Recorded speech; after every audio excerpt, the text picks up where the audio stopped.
Suka dengan video ini? Bantu channel ini terus berkarya dan berkembang. Klik tombol subscribe, supaya kamu tidak ketinggalan video terbaru.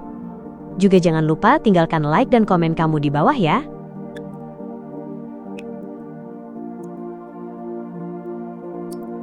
Backlaund, Distrik Barat, di dalam villa keluarga Odora.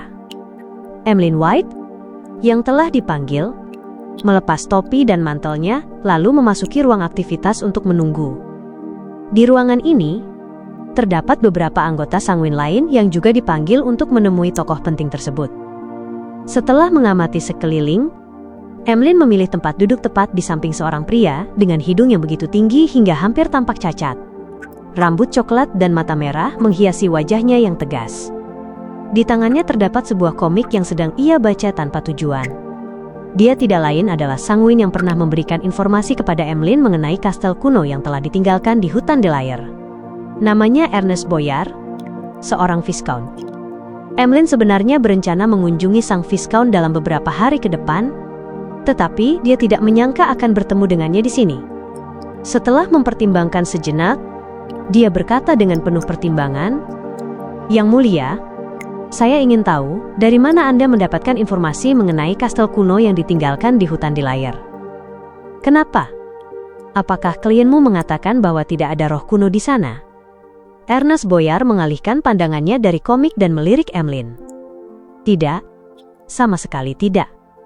Emlyn tidak memberikan penjelasan dan dengan keras kepala kembali menekankan pertanyaannya.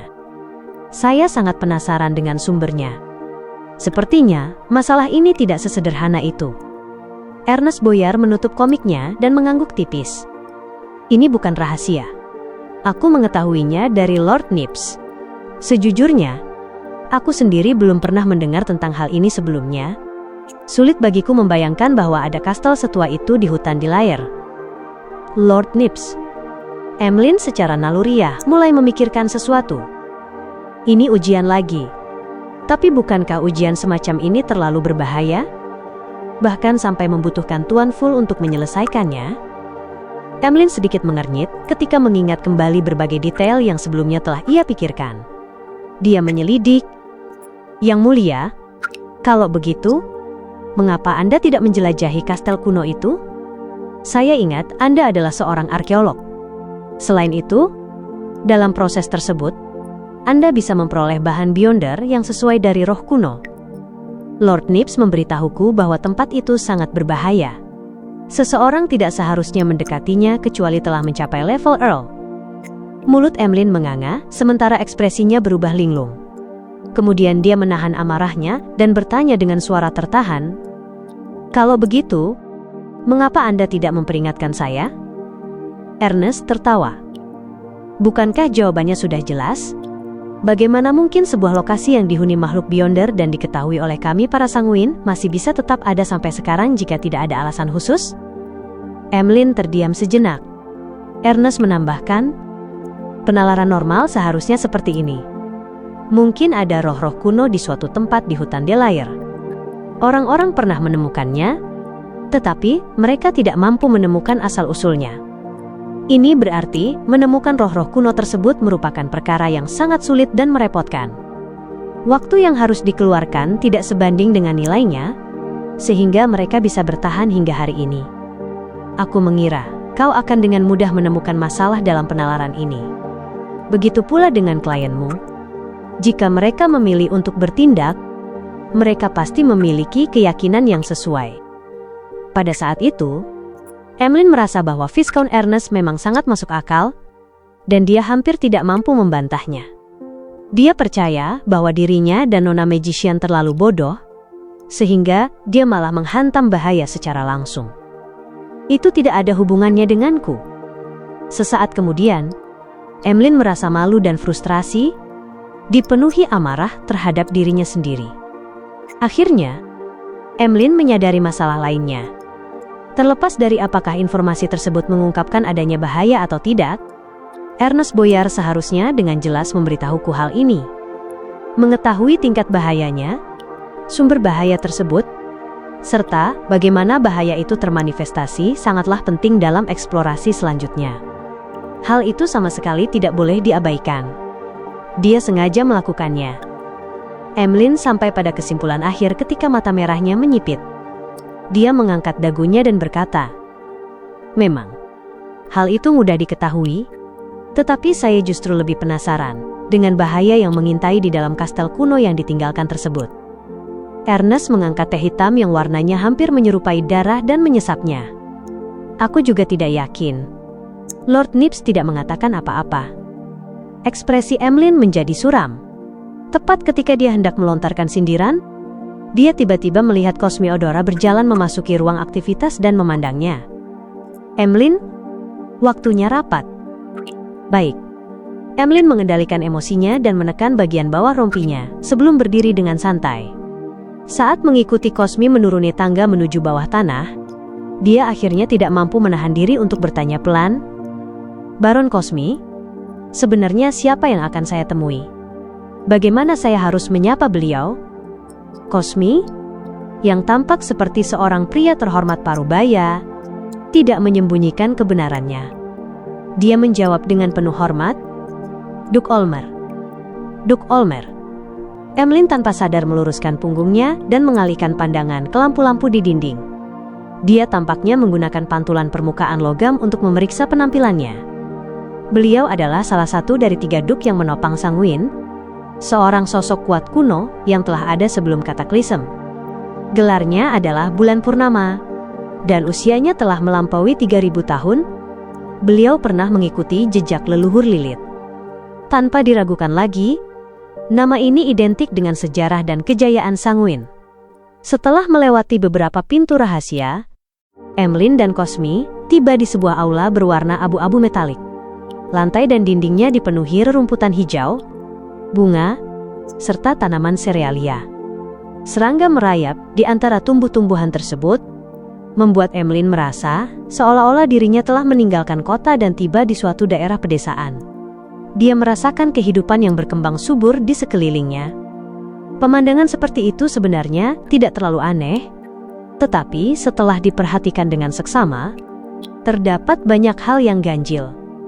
Rerumputan memiliki celah menyerupai mulut, dengan serat-serat beterbangan keluar untuk menangkap serangga. Bunga-bunga menggunakan daun mereka sebagai tangan untuk memanen serbuk sari bagi diri mereka sendiri. Tanaman serealia tampak berat dan sesekali mengeluarkan ratapan dari dalamnya. Terdapat beragam jenis serangga luar biasa. Sebagian memiliki kepala ular, sementara yang lain memiliki kepala burung. Tumbuhan-tumbuhan tersebut menjadi semakin lebat ketika mendekati bagian tengah aula. Di sekeliling area tersebut terdapat sebuah makam yang dipenuhi roh-roh yang sangat bersemangat. Cosmi menghadap makam itu dan membungkuk dengan penuh hormat. "Yang mulia, Emlyn White telah tiba." "Selamat siang, Yang Mulia." Emlyn tidak menunjukkan kesombongan seperti biasanya. Bahkan, dia sedikit gugup. Dari dalam makam, terdengar tawa dengan suara lembut dan berat yang tidak menunjukkan usia pemiliknya. Seorang Sanguin muda yang sangat luar biasa. "Cosmi, kau boleh pergi untuk sementara."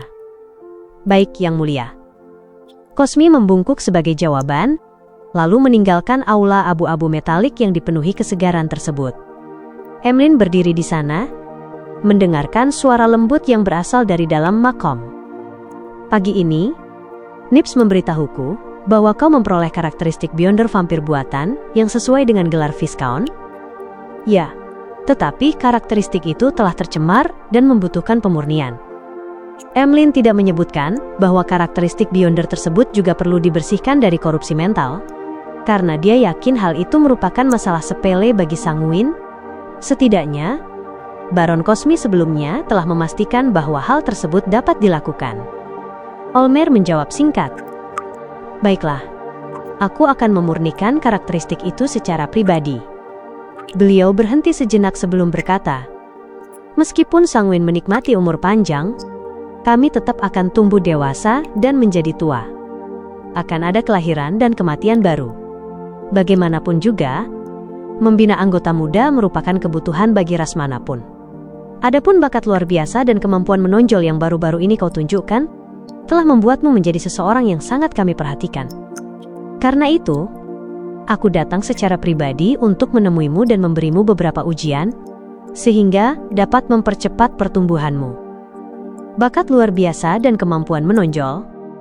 Emlyn kembali mengangkat dagunya sedikit lebih tinggi. Kemudian dia menghela napas dalam hati. Benar. Seperti yang telah ditentukan Tuan Hangman, akan ada ujian dan misi, sekaligus wawancara. Di tengah gejolak emosinya, Emlyn menjawab dengan hormat, "Saya selalu siap." Tidak buruk. Suara lembut Olmer terdengar dari dalam makam. Misi berikutnya adalah menemukan anggota-anggota penting Rose School of Thought yang bersembunyi di Backlon. Petunjuk untuk ini sangat sedikit, dan dalam banyak situasi, kau harus melakukan penyelidikan sendiri. Rose School of Thought? Mereka memiliki permusuhan dengan kami. Para Sanguin? Mereka sepertinya menampung beberapa pengikut Primordial Moon. Emlyn sebenarnya mengetahui cukup banyak tentang Rose School of Thought melalui klub tarot, tetapi dia sengaja menyembunyikan hal tersebut tanpa menunjukkannya. Selain menampung pengikut Primordial Moon, mereka juga memiliki salah satu artefak suci milik kami, para Sanguin. Itu adalah sesuatu yang ditinggalkan oleh leluhur. Kami harus mendapatkannya kembali. Suara Olmer berubah serius. Sesuatu yang ditinggalkan oleh leluhur, artefak suci milik Sanguin. Emlyn tidak ragu untuk berkata, "Yang mulia, saya akan berusaha keras menemukan anggota-anggota penting Rose School of Thought di Backlon." Suara Olmer kembali terdengar lembut. "Bagus sekali. Nanti, dapatkan sebagian informasi dari Cosmi dan carilah titik terobosan yang tepat." Emlyn sebenarnya sudah tidak sabar untuk melakukannya, tetapi dia tetap menahan diri dan bertanya dengan penuh pertimbangan, "Yang mulia, apakah Anda mengetahui tentang kastel kuno yang ditinggalkan di hutan Delair? Kau ingin pergi ke sana? Itu sangat berbahaya," kata Olmer dari dalam makam. Emlyn tidak memberikan penjelasan dan langsung bertanya, "Bahaya seperti apa?" Olmer terkekeh. "Kastel kuno itu mungkin lebih tua dariku, bahkan lebih tua daripada hutan Delair. Aku tidak tahu siapa yang membangunnya. Aku hanya tahu bahwa ada sesuatu yang tersegel di bawah tanah, dan sesuatu itu menyembunyikan sebuah rahasia yang sangat besar. Makhluk apapun yang mendekatinya akan berada dalam bahaya, terkena korupsi dari kekuatan yang ada di dalamnya. Kami pernah menduga bahwa hal itu berkaitan dengan Abyss, tetapi bahkan seorang devil pun mengalami korupsi setelah dilemparkan ke dalam kastel kuno tersebut, berubah menjadi gila dan kacau dari sosoknya yang semula dingin dan kejam. Kalau begitu, mengapa kalian tidak mencoba membuka segelnya untuk mengetahui situasinya?" Emlyn menggumam dalam hati, tetapi tidak mengucapkan sepatah kata pun. Olmer tidak melanjutkan pembicaraan. Beliau mengakhiri percakapan dan menyuruh Emlyn pergi. Pada malam hari, Backlon diselimuti awan gelap ketika gerimis mulai turun. Emlyn White mengenakan topi dan berjalan di bawah serambi beratap. Mata merahnya tertuju pada Viscount Ernest Boyar, yang sedang melihat-lihat beberapa toko barang antik. Dia kesal karena Ernest telah memberinya informasi yang tidak lengkap, sehingga tanpa sadar dia membuntutinya setelah meninggalkan Villa Odora. Namun, setelah beberapa saat, dia merasa bingung. Dia belum menemukan cara untuk menghadapi Ernest ataupun seberapa keras pelajaran yang seharusnya dia berikan kepadanya.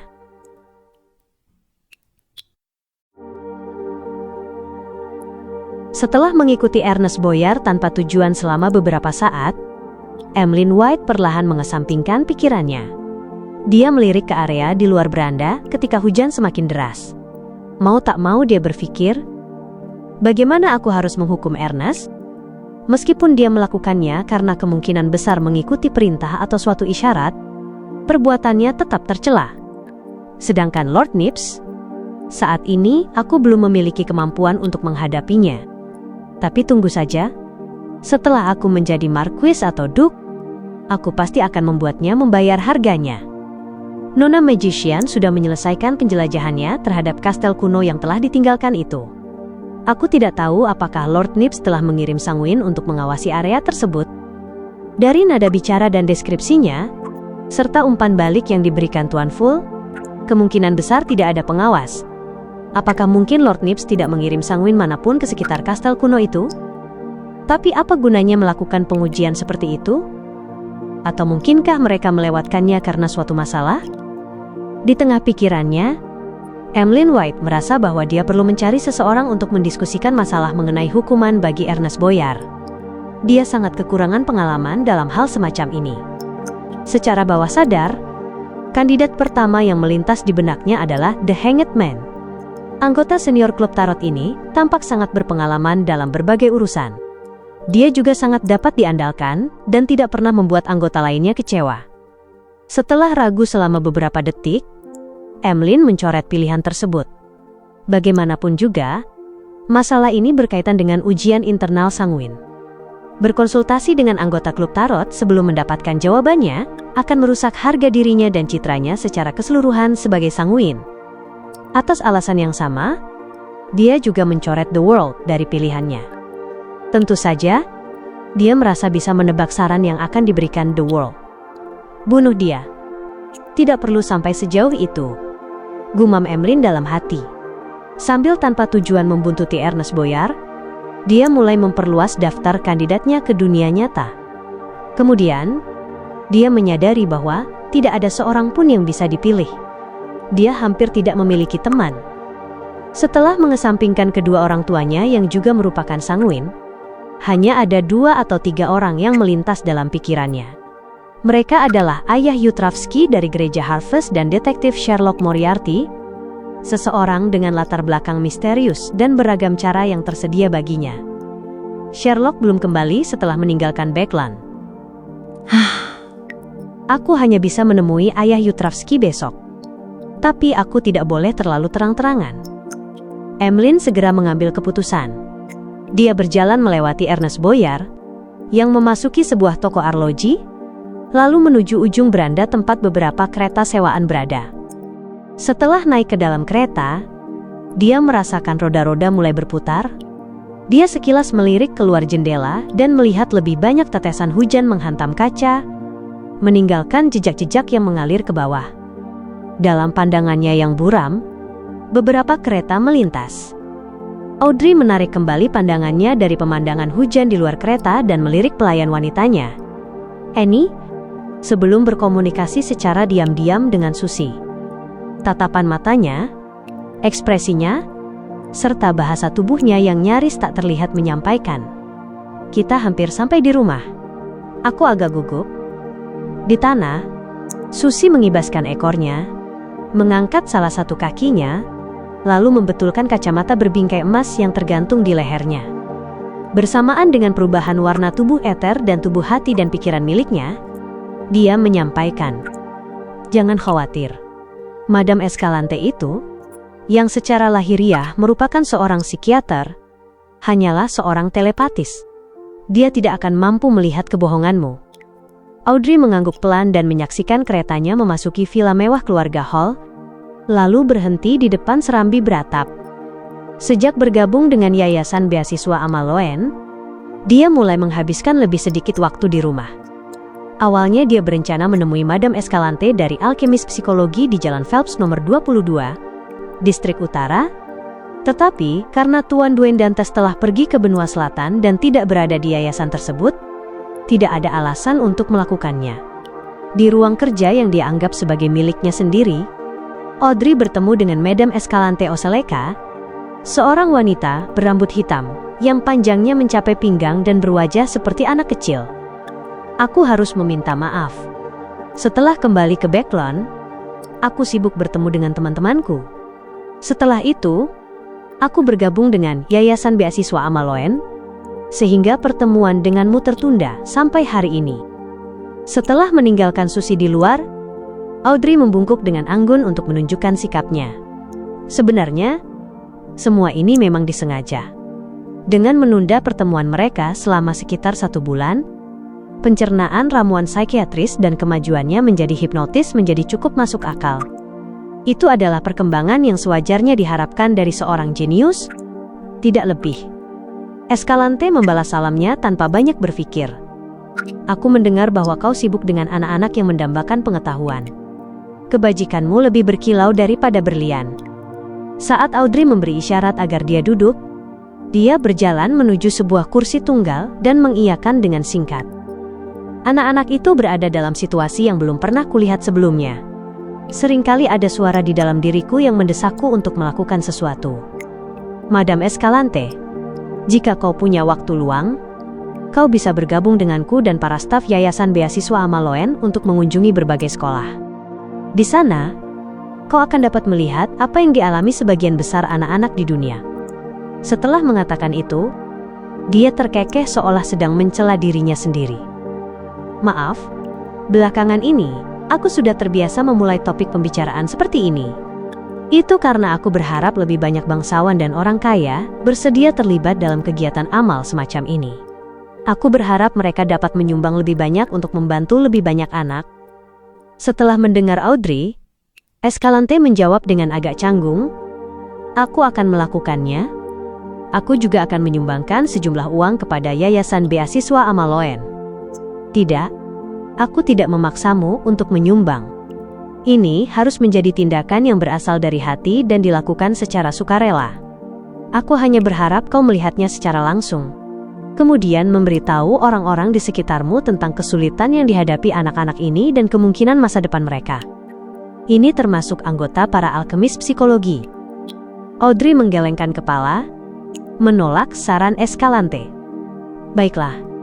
Escalante mengangguk pelan sebagai tanda setuju, sebelum kemudian merasa ada sesuatu yang konyol dalam masalah ini.